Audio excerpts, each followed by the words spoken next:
Welcome to The Explainer. Today we're looking at something incredibly fascinating and honestly a bit terrifying.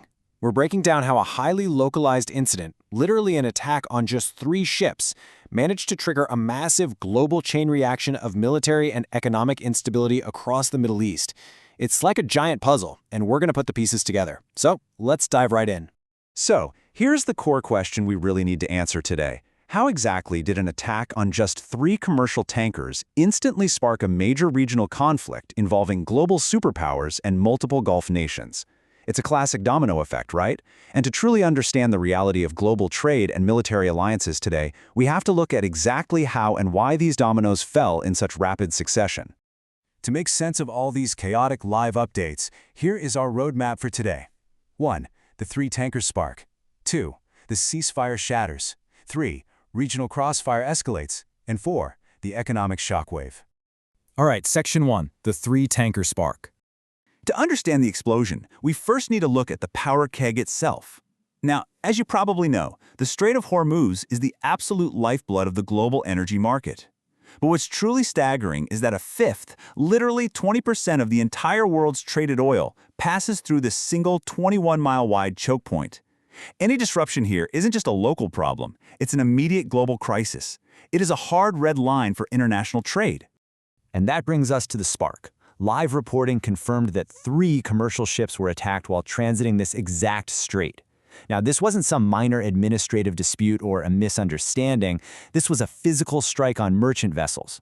And because of the immense strategic value of the Strait of Hormuz that we just talked about, this specific action acted as the immediate catalyst for severe military retaliation from the United States.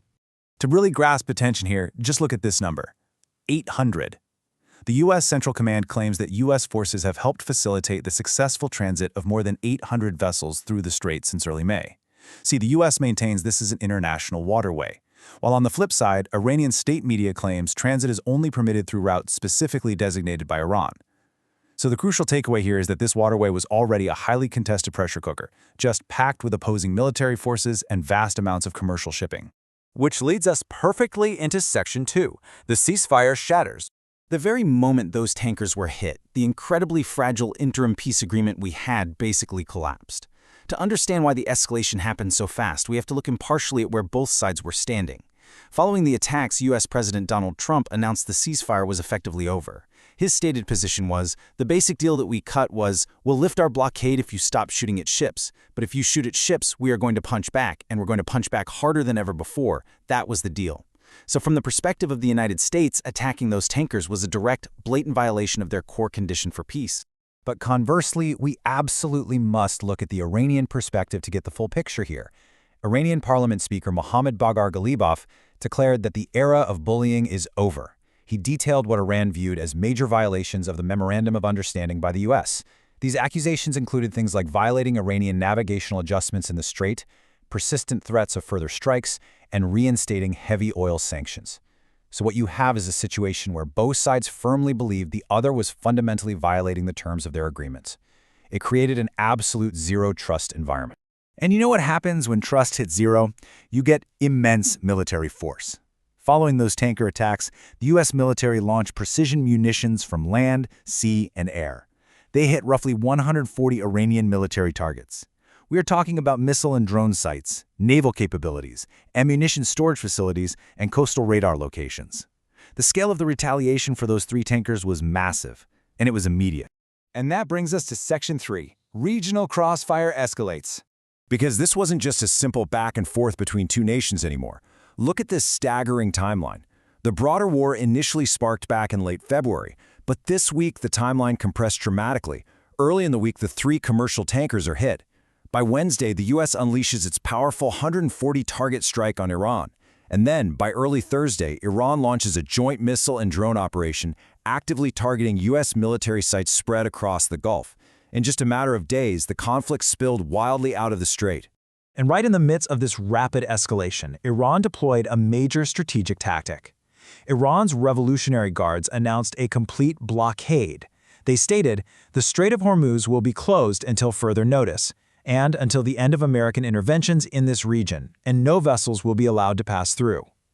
The U.S. immediately responded with a 3rd round of strikes, accusing Tehran of blatantly attacking a Cyprus-flagged container ship. The world's most vital energy artery was now, for all intents and purposes, an active war zone. And the truly terrifying reality of this, neighboring sovereign nations were instantly caught in the crossfire. The Iranian retaliation didn't just stay within Iran's borders or out on the water. It hit Gulf nations hosting a U.S. military presence. Kuwait actually had to intercept hostile drones targeting a Patriot missile system. Over in Bahrain, real air raid sirens sounded, and citizens were told to seek shelter because fuel tanks were being targeted. The UAE's air defenses were actively engaging incoming missile threats right in the sky. And in Qatar, an early warning system was targeted by kamikaze drones.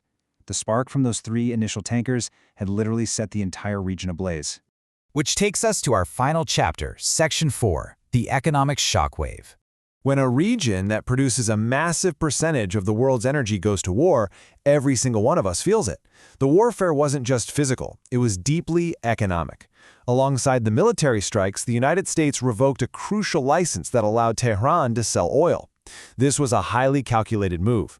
The goal was to apply severe economic pressure and cut off funding, which simultaneously shrinks the global supply of available crude oil on the open market. And of course, the global markets reacted with instant panic. As soon as the news broke that the ceasefire was over, the tankers were hit, and the strait was essentially contested and closed, global oil prices spiked by roughly 6%, almost overnight. We immediately saw the actual, tangible cost of this. Brent crude jumped 5.4% to hit $78 a barrel.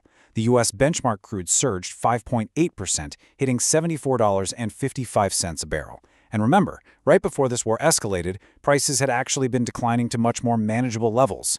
This localized military action over 3 commercial tankers resulted in an immediate mathematical shockwave, and that shockwave hits wallets worldwide, from the costs of manufacturing everyday goods to the literal price you pay at the gas pump. So we are left to look at the board as it stands today. The interim peace? It's gone. The world's most critical energy waterway is actively contested with drones, missiles, and blockades. Neighbors are sounding air raid sirens. When a conflict over just 3 tankers can escalate this violently and this quickly, it really forces us to ask, with the ceasefire shattered and the Strait of Hormuz highly contested, what does the future hold for global stability? It's a stark reminder of just how deeply connected and honestly incredibly fragile our modern world truly is. Thank you so much for joining me on this explainer. Keep asking questions, and I will see you next time.